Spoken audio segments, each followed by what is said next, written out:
ഗാസയ്ക്കുള്ളിൽ ഒരു വർഷത്തിന് ശേഷം സമാധാനം ഒരല്പം വന്നു എന്ന് പറയാം. കാരണം 3 ഘട്ടങ്ങളായി വിഭജിച്ച ഈ ഒരു സീസ് ഫയർ ഡീലിൽ 2 വിഭാഗവും മാറി മാറി ആക്രമിക്കാൻ പാടില്ല. ഗാസയ്ക്കുള്ളിൽ ഇസ്രായേലിൽ ആക്രമണം നടത്താൻ പാടില്ല.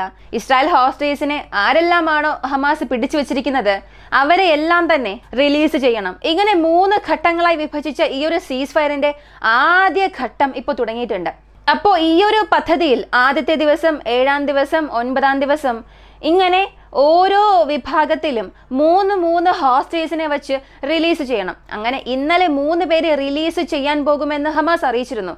കൂടാതെ ഇറാന്റെ പ്രധാനപ്പെട്ട ഒരു സ്റ്റേറ്റ്മെന്റ് പേർഷ്യൻ ഗൾഫ് ഭാഗത്ത് പ്രധാനമായും മിഡിൽ ഈസ്റ്റിന്റെ ഡൈനാമിക്സിനെ തന്നെ മാറ്റുന്ന രീതിയിൽ ഒരു അനൗൺസ്മെന്റ് പുറത്തു വന്നിട്ടുണ്ട്. 500 മീറ്റർ ആഴത്തിൽ ഭൂമിക്കടിയിൽ പുതിയ നാവൽ ബേസ് ഞങ്ങൾ ഓപ്പൺ ചെയ്തിട്ടുണ്ട്.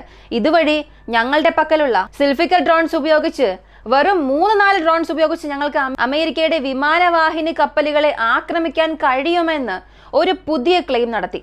ഇവയെല്ലാം ഈ വീഡിയോയിലൂടെ വിശദമായി അറിയാം.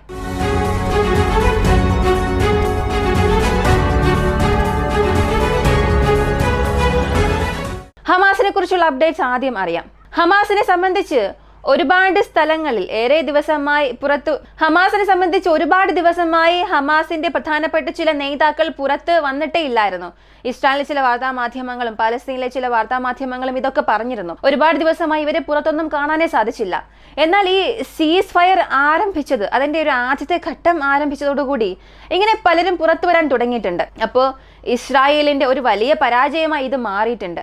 ഹമാസിനെതിരെ മുഴുവനായും അവരുടെ വാർ ഗോൾസ് അവരെ കൊണ്ട് റീച്ച് ചെയ്യാൻ സാധിച്ചില്ല. എന്ത് കാരണത്താലാണോ ഇസ്രായേൽ അകത്തേക്ക് പോയത് ആ ഒരു കാരണം അവരെ കൊണ്ട് പൂർത്തീകരിക്കാൻ സാധിച്ചില്ല. വീണ്ടും അവർ പിന്മാറി എന്നൊക്കെ ഇസ്രായേലിനുള്ളിലെ മാധ്യമങ്ങൾ തന്നെ ഇസ്രായേലിന്റെ നിലവിലെ രാഷ്ട്രീയ പ്രവർത്തകരും ബെഞ്ചമിൻ നെതന്യാഹുവിനെ കുറ്റം ആരോപിക്കുന്നുണ്ട്. സത്യത്തിൽ ഇത് ഇസ്രായേലിന്റെ ഒരു വിജയം അല്ലെങ്കിൽ ഹമാസിന്റെ വിജയം അങ്ങനെയൊന്നുമല്ല. സത്യത്തിൽ ഇത് ഡൊണാൾഡ് ട്രംപിന്റെ വിജയമാണ്. ഇതിനുള്ള കാരണം എന്താണെന്ന് ഞാൻ അവസാനം പറയാം. കാരണം ഇറാൻ ഇതിൽ പ്രധാനപ്പെട്ട ഒരു സ്ഥാനം തന്നെയുണ്ട്. കൂടാതെ ഇവ ഇസ്രായേലിനെ സംബന്ധിച്ച് നോർത്തേൺ ഗാസ ഭാഗങ്ങളിൽ നിന്നും റാഫ പ്രദേശങ്ങളിൽ നിന്നും പ്രത്യേക പട്ടാളക്കാരെ അവിടെ നിന്നും പുറത്തേക്ക് കൊണ്ടുവരാൻ തുടങ്ങിയിട്ടുണ്ട്. ഇന്നലെ രാവിലെ മുതൽ 40-ലധികം ആർമഡ് വെഹിക്കിൾസും 30-ലധികം പീരങ്കികളെയും, ഇസ്രായേലിന്റെ പീരങ്കികൾ ഏതെല്ലാമാണോ ഗാസ പ്രദേശത്തുണ്ടായിരുന്നത് അവയെല്ലാം ഇപ്പൊ പതിയെ പുറത്തേക്ക് കൊണ്ടുവരാൻ തുടങ്ങി. 3 വ്യക്തികളെ ഇന്നലെ ഇസ്രായേലിന്റെ ഹോസ്റ്റേഴ്സിനെ ഹമാസ് പുറത്ത് കൊണ്ടുവരുമെന്ന് പറഞ്ഞിരുന്നു. റിലീസ് ചെയ്തോ ഇല്ലയോ, അടുത്ത പദ്ധതികൾ അവർക്ക് എന്തൊക്കെയാണ്, ഇതൊക്കെ നമുക്ക് അടുത്ത വീഡിയോയിലൂടെ അറിയാം. ഈ 3 ഹോസ്റ്റേഴ്സിനെ റിലീസ് ചെയ്തത് ആദ്യത്തെ ഘട്ടമാണ്. ഇവരുടെ അടുത്ത ഘട്ടം എന്നത് വീണ്ടും 2-3 ദിവസത്തിൽ അറിയാൻ സാധിക്കും. അതുവരെയും ഇസ്രായേൽ ആക്രമിക്കാതിരിക്കുകയാണെങ്കിൽ, ഗാസയ്ക്കുള്ളിൽ പ്രശ്നങ്ങളൊന്നും സൃഷ്ടിക്കാതിരിക്കുകയാണെങ്കിൽ ഈ ആദ്യത്തെ സെറ്റ് അവസാനിച്ചാൽ തന്നെ പകുതിയിലധികം ഹോസ്റ്റേജസിനെ ഇസ്രായേലിയർക്ക് തിരികെ കൊണ്ടുവരാൻ സാധിക്കും. കൂടാതെ ഒക്ടോബർ മാസത്തിൽ ആദ്യമായി ഇറാന് എതിരെ ഇസ്രായേൽ ആക്രമിക്കാൻ പോകുന്നു, ഇറാനെതിരെയുള്ള ഒരു വലിയ അറ്റാക്ക് നടത്താൻ പോകുന്നു എന്ന് കാണിക്കുന്ന ഒരു ഡോക്യുമെന്റ് പുറത്തു വന്നിരുന്നു. ഇപ്പോൾ അത് സംബന്ധിക്കുന്ന രീതിയിൽ CIA അനലിസ്റ്റ് അസീഫ് റഹ്മാൻ എന്നയാളെ അറസ്റ്റ് ചെയ്തിട്ടുണ്ട്. ഇദ്ദേഹം അമേരിക്കൻ എംബസിയുടെ കൺട്രോളിലാണ് ഉള്ളത്. ഇദ്ദേഹത്തിന് 20 വർഷത്തെ ജയിൽ ശിക്ഷ നൽകിയിട്ടുണ്ട്. ഇപ്പോൾ അന്വേഷണം ആരംഭിച്ചിട്ടുണ്ട്. ഇദ്ദേഹം ആരുടെയെങ്കിലും പ്രേരണ കൊണ്ടാണോ ഈ ഒരു ഡോക്യുമെന്റ് റിലീസ് ചെയ്തത്, അല്ലെങ്കിൽ ഇതിന് പുറകിൽ മറ്റെന്തെങ്കിലും പ്രശ്നമുണ്ടോ, മറ്റാരെങ്കിലും ഉണ്ടോ എന്നുള്ള അന്വേഷണങ്ങളൊക്കെ ആരംഭിച്ചിട്ടുണ്ട്. ബെഞ്ചമിൻ നെതന്യാഹു ഇന്നലെ ടെലിവിഷനിൽ ഒരു വാർത്ത പറഞ്ഞിരുന്നു. ഇപ്പോൾ നമ്മൾ ഗാസയ്ക്കുള്ളിൽ നമ്മുടെ 90%-ലധികം ഗോൾസും അച്ചീവ് ചെയ്തു. വീണ്ടും ചില സ്ഥലങ്ങളിൽ നമ്മൾ എത്തേണ്ട ലക്ഷ്യമുണ്ട്. അവയെല്ലാം നിറവേറ്റുകയാണെങ്കിൽ നമ്മുടെ ഈ ഒരു വാർ ഗോൾസ് എല്ലാം അവസാനിക്കും.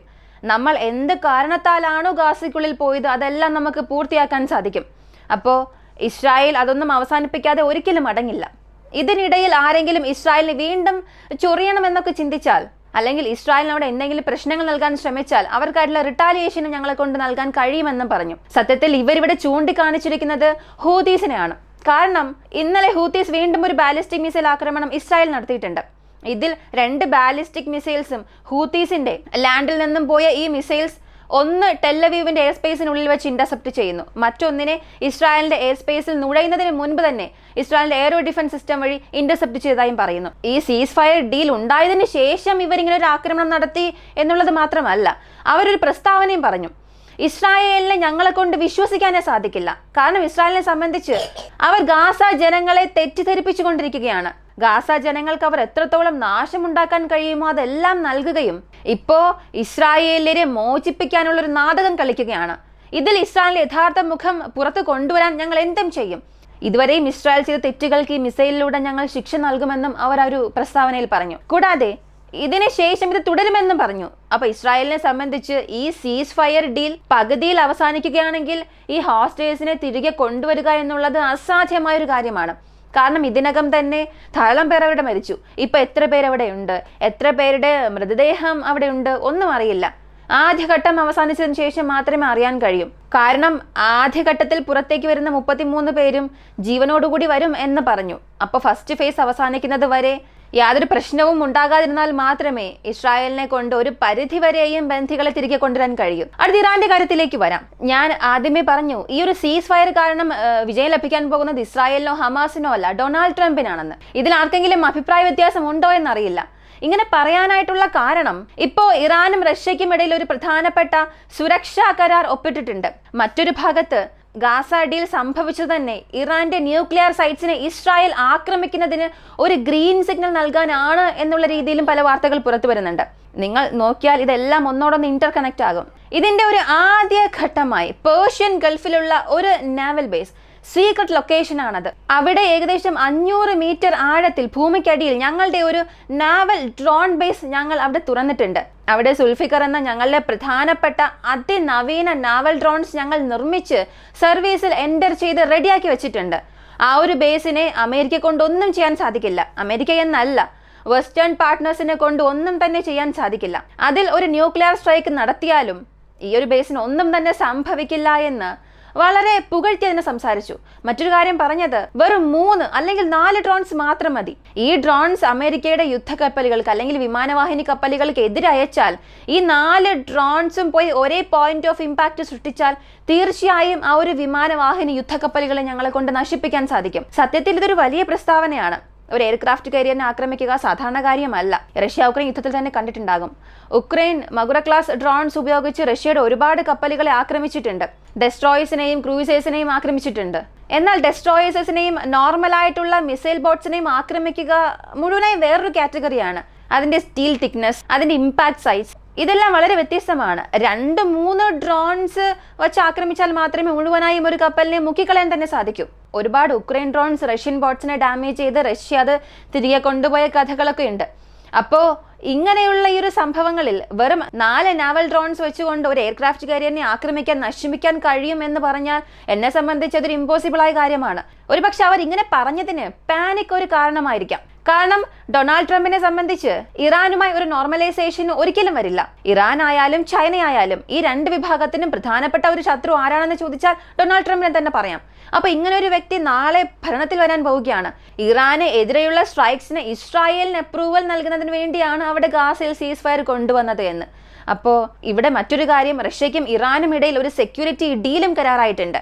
ഇവയെല്ലാം ഒന്നോടൊന്ന് ഇന്റർ കണക്ട് ആകുന്ന കാര്യമാണ്. ഇങ്ങനെ എയർക്രാഫ്റ്റ് കാരിയറിനെ ആക്രമിക്കാൻ കഴിയുമെന്നവർ വളരെ സിമ്പിളായി പറഞ്ഞു. ഇത് യഥാർത്ഥത്തിൽ എത്രത്തോളം സംഭവിക്കും? നേരിട്ട് ഒരു വിമാനവാഹിനി കപ്പലിൽ ഒരു ന്യൂക്ലിയർ സ്ട്രൈക്ക് നടത്തിയാൽ മാത്രമേ അങ്ങനെയൊക്കെ നശിപ്പിക്കാൻ സാധിക്കൂ. മറ്റേത് വഴിയിലൂടെയും അതിനെ നശിപ്പിക്കാൻ കഴിയില്ല. മിസൈൽസിനെ വെച്ച് മാത്രം ഇതിനെ നശിപ്പിക്കാൻ കഴിയുമെന്നുള്ളത് ഇമ്പോസിബിൾ ആയ കാര്യമാണ്. ഇനി ഇതല്ലാതെ മറ്റൊരു വഴി കൂടെ ഉണ്ട്. റഷ്യയുടെ പക്കലും നോർത്ത് കൊറിയയുടെ പക്കലും ന്യൂക്ലിയർ ക്യാപ്പബിൾ ടോർപിഡോസ് ഉണ്ട്. ന്യൂക്ലിയർ ടോർപിഡോ അത് ഉപയോഗിച്ച് വേണമെങ്കിൽ ഇവരെ കൊണ്ട് നശിപ്പിക്കാൻ സാധിക്കും. മറ്റേതൊരു രീതിയിലും മിസൈൽസ് ഉപയോഗിച്ച് നേരിട്ട് അതിന്റെ പോയിന്റ് ഓഫ് ഇമ്പാക്ട് ഉപയോഗിച്ച് വെറും ഒരു മിസൈലിനെ കൊണ്ട് ഈ കറണ്ട് ടെക്നോളജിയിൽ നമുക്കൊരിക്കലും അതിനെ നശിപ്പിക്കാനുള്ള സാധ്യത ഒന്നും തന്നെ ഇല്ല. കാരണം അത്രത്തോളം ഹെവിയായ സ്ട്രക്ചറാണ്. ചില ചെറിയ പ്രശ്നങ്ങൾ ഉണ്ടാക്കാൻ സാധിക്കും, എന്നാൽ മുഴുവനായും അതിനെ നശിപ്പിക്കാനുള്ള ഒരു ശക്തി കൺവെൻഷണൽ വാർഹെഡിന് തീർച്ചയായും ഇല്ല. ഇറാന്റെ ഈ ഒരു സ്റ്റേറ്റ്മെന്റ് എന്നെ സംബന്ധിച്ച് പാനിക് കാരണം പുറത്തു വന്ന ഒരു സ്റ്റേറ്റ്മെന്റ് ആയിരിക്കാം. അപ്പോൾ ഗാസ പീസ് ഡീൽ, ഇസ്രായേലിന്റെ Iran nuclear retaliation, NATO versus Russia, ഇതെല്ലാം ഒരു ട്രയാങ്കുലർ കോൺസെപ്റ്റിൽ പോവുകയാണ്. ഇനി അടുത്ത വീഡിയോയിലൂടെ റഷ്യയ്ക്കും ഇറാനും ഇടയിൽ സംഭവിച്ചിരിക്കുന്ന ഈ ഒരു സുരക്ഷാ കരാറിനെ കുറിച്ചുള്ള കാര്യങ്ങൾ നമുക്കറിയാം. ഇത് സാധാരണ ഒരു കാര്യമാണ്, ഇതിനകം അവർ ചെയ്ത കരാർ പോലെയാണ് എന്നൊക്കെ ഒരിക്കലും ചിന്തിക്കേണ്ട. ഇത് വളരെ വ്യത്യസ്തമായ ഒന്നാണ്. പ്രധാനമായും യൂറോപ്പിനെ കോർണർ ചെയ്യുന്നതിനും മിഡിൽ ഈസ്റ്റിൽ റഷ്യയുടെ ഇൻഫ്ലുവൻസ് അധികപ്പെടുത്തുന്നതിന് വേണ്ടിയാണ് ഇങ്ങനൊരു കരാറ് കൊണ്ടുപോകുന്നത് തന്നെ. ഇതിനെക്കുറിച്ചുള്ള കാര്യങ്ങളെല്ലാം അടുത്ത വീഡിയോയിലൂടെ നമുക്ക് വിശദമായി അറിയാം. ഈ ഒരു വീഡിയോയെക്കുറിച്ചുള്ള നിങ്ങളുടെ അഭിപ്രായം കമന്റിൽ പറയുക. ഇങ്ങനെയുള്ള വീഡിയോസ് കാണാൻ താല്പര്യമുള്ളവരാണ് നിങ്ങളെന്നുണ്ടെങ്കിൽ ഇപ്പോൾ തന്നെ വോയിസ് ഓഫ് വിക്കി സബ്സ്ക്രൈബ് ചെയ്യുക. മറ്റൊരു വീഡിയോയുമായി വീണ്ടും കാണാം.